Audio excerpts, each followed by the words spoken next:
หินเจี้ยนตรวจคุณภาพเหลียงผินของดีปู้เหลียงผินของเสียเหอเก๋อ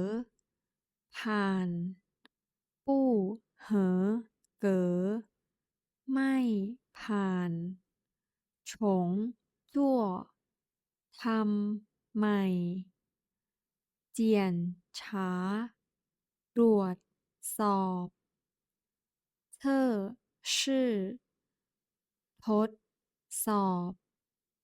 ผินจื้อคุณภาพเปี้ยวจุนมาตรฐานพุ้ยหั่วคืนของเป้า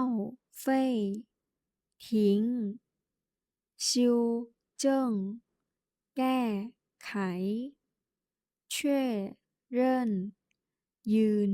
ยันปานเปิ่นเวอร์ชั่น